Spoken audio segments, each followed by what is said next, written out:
சொந்தமாக ஒரு வீடு வாங்கணும் இல்ல சொந்தமா ஒரு வீடு கட்டணும். இது மிடில் கிளாஸ் குடும்பத்துல பலரோட கனவு மட்டும் இல்லைங்க, கிட்டத்தட்ட ஒவ்வொரு மனுஷனுக்கும் வாழ்க்கையில இருக்கிற மிகப்பெரிய கனவு. ஆனா இன்னைக்கு நிறைய பேர் அட்வைஸ்ன்ற பேர்ல அந்த கனவையே குழி தோண்டி புதைக்கிற அளவுக்கு ஆலோசனைகள் சொல்ல ஆரம்பிச்சிட்டாங்க. 30 வருட இஎம்ஐ கட்டுறதுக்கு பதிலா அதே பணத்தை ஷேர் மார்க்கெட்ல போடுங்க, சேவிங்ஸ் பாண்ட்ல போடுங்க, இன்வெஸ்ட்மெண்ட் தான் ஃபியூச்சர்னு கேட்கறதுக்கு ரொம்ப நல்லா தான் இருக்கும். ஆனா பிராக்டிக்கலா ஒரு மிடில் கிளாஸ் குடும்பத்துக்கு இது உண்மையிலேயே சரியான ஆலோசனையா? அதை தான் இந்த வீடியோல பார்க்க போறோம். முதல்ல ஒரு முக்கியமான விஷயத்தை நினைவுல வச்சுக்கோங்க.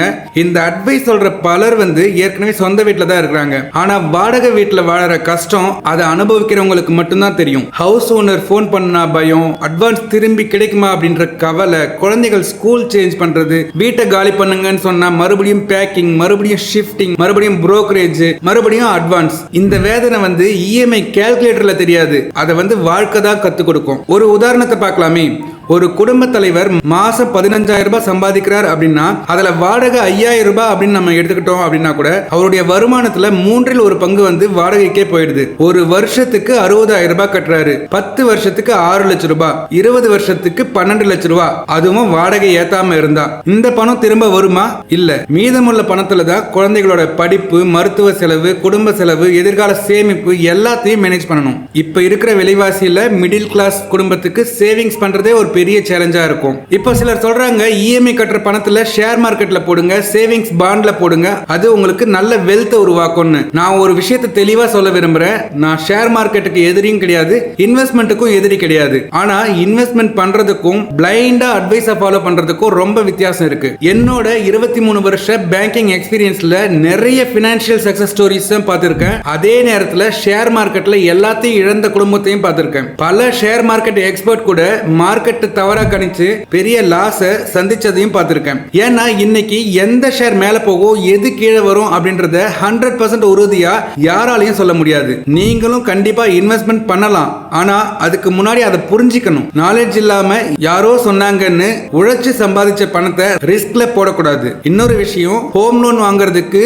உங்க இன்கம் பேஸ் பண்ணி பேங்க் லோன் கொடுக்குது. ஆனா ஷேர் மார்க்கெட்ல இன்வெஸ்ட் பண்றதுக்கு யாராவது லோன் தராங்களா?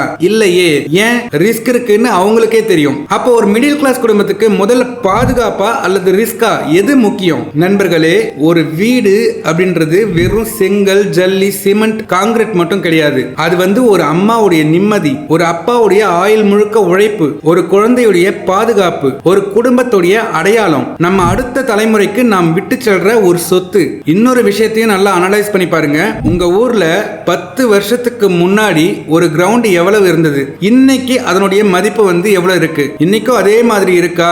இல்லையே. நாளைக்கே லொகேஷன்ல இருக்கிற வீடும் இடமும் காலம் போக போக பொதுவா மதிப்பு அதிகரிக்கும். அதனால சொந்த வீடு என்பது செலவு மட்டும் கிடையாது, அது ஒரு அசட்டும் கூட. நண்பர்களே, ஒரு வரி மட்டும் ஞாபகம் வச்சுக்கோங்க. கமிட்மெண்ட் இல்லாத வாழ்க்கை அப்படின்றது கடிவாளம் இல்லாத குதிரைக்கு சமம். அதே மாதிரி பினான்சியல் லைஃப்க்கும் ஒரு டிசிப்ளின் தேவை. அதனால நீங்க பர்ஃபெக்ட்டா ஃபினான்ஷியல் ஹேண்ட்லிங் பர்சனா இருக்க போறீங்களா அல்லது கடிவாளம் இல்லாத குதிரையா வாழ்க்கையை ஓட விட போறீங்களா? முடிவு உங்க கையில தான் இருக்கு. நாங்க இந்த வீடியோல வீடு வாங்காதீங்க அல்லது ஷேர் மார்க்கெட் மோசம் அப்படின்னு சொல்ல வரல. எங்களோட நோக்கம் என்ன அப்படின்னா, வீடு வாங்குங்க, ஆனா பாதுகாப்பா வாங்குங்க. அதுதான் உண்மையான ஃபினான்ஷியல் எஜுகேஷன். அடுத்த எபிசோட்ல இஎம்ஐ வந்தா கஷ்டம் வராதா, எவ்வளவு லோன் வாங்கலாம், எந்த பேங்க் சேஃப், பேங்கா இல்ல பினான்ஸ் கம்பெனியா, ஹோம் லோன் வாங்குறதுக்கு முன்னாடி என்னென்ன செக் பண்ணணும், இதை எல்லாத்தையும் டீடைல்டா பார்க்க போறோம். இந்த வீடியோ உங்களுக்கு பயனுள்ளதா இருந்தா லைக் பண்ணுங்க, ஷேர் பண்ணுங்க, ஈஸி பினான்சியல் எக்ஸ்பிரஸ் சேனலை சப்ஸ்கிரைப் பண்ணுங்க. மறக்காதீங்க, வீடு என்பது